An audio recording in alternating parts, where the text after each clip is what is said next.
అంటూ ఎంత టెన్షన్ పడుతున్నావు? ఒక ఫోన్ చేసి చెప్పొచ్చు కదయ్యా. ఏమైంది నాన్న?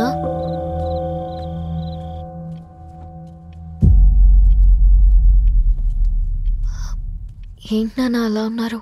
ఏమైంది? సాంబశివరావు అంకుల్ ఉన్నారు కదా. ఏమైంది అన్నయ్యకి? మొన్నే కదా పెళ్లి కాడిచ్చి వెళ్లారు. సాంబశివరావుకి ఏం కాలేదే.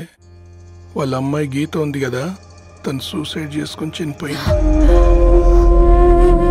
వారాల్లో పెళ్లి పెట్టుకుని తను సూసైడ్ చేసుకోవడం ఏంటి నాన్న? పొద్దున ఆఫీసులో కూడా వారం రోజుల్లో నా బిడ్డ లండన్ పోతుంది, ఈసారి సమ్మర్ హాలిడేస్కి నేను కూడా వెళ్తానన్నాడమ్మా. కానీ సాయంత్రానికల్లా అంతా అయిపోయింది. అంత పని ఎలా చేస్తుందయ్యా పిచ్చి పిల్ల? ప్రేమ ఎవరినో ఇష్టపడిందంట, ఇంట్లో చెప్పడానికి భయపడింది. ఇంతలో పెళ్లి దగ్గర పడింది, అంతే. అయినా మీ జనరేషన్ పిల్లలంతా ఇలా ఉన్నారేంటి బేట? ప్రతి చిన్న విషయం ఇంట్లో చెప్పే మీరు ఈ విషయం చెప్పలేరా? చెప్తే తిడతారు లేదా కొడతారు, కానీ చంపుకోరు కదమ్మా. చెప్పే రకంగా చెప్తే పిల్లల మీద ప్రేమతో ఒప్పుకుంటారు కదమ్మా.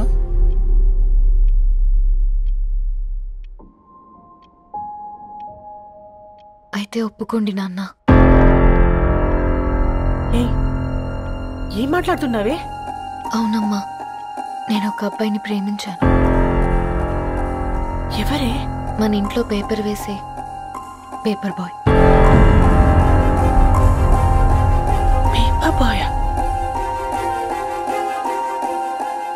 అనుకున్నా. వాడి ఇంటి చుట్టూ తిరుగుతుంటే గిట్లాంటిది ఏదో జరుగుతుందని ముందుగాలే అనుకున్నా.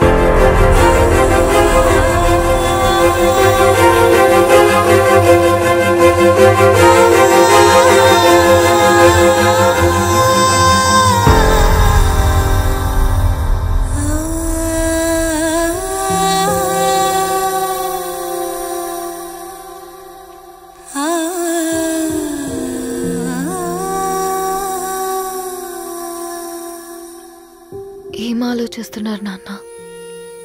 చెప్పే ఫ్రీడమ్ పిల్లలు తీసుకున్నా ఒప్పుకునే ధైర్యం పేరెంట్స్కి ఉండదనుకొని ఉంటుంది నాన్న. గీత అర్ధరాత్రి 2 అయింది. ఈ రూమ్లో మీరు, ఆ రూమ్లో నేను. సాంబశివరావు అంకుల్ ఇంటికి మన ఇంటికి తేడా ఉంది నాన్న. కాకపోతే అక్కడ అమ్మాయి లేదు, ఇక్కడ నేనున్నాను, అంతే. పోయి పోయి పేపర్ బాయ్ అంటే?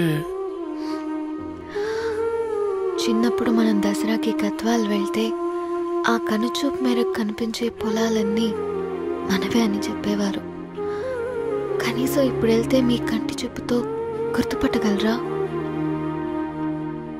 మన పక్కన ఎంతుందన్నది ఇంపార్టెంట్ కాదు నాన్న, మన పక్కన ఎవరున్నారన్నది ఇంపార్టెంట్.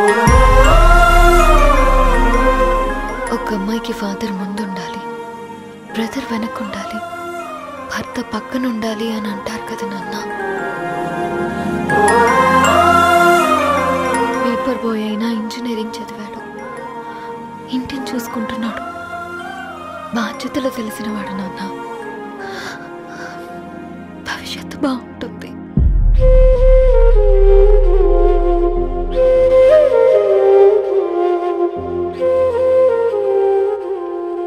సరే బేటా, మంచి రోజు చూసుకొని ఓసారి వాళ్ళని మన ఇంటికి రమ్మంటాం.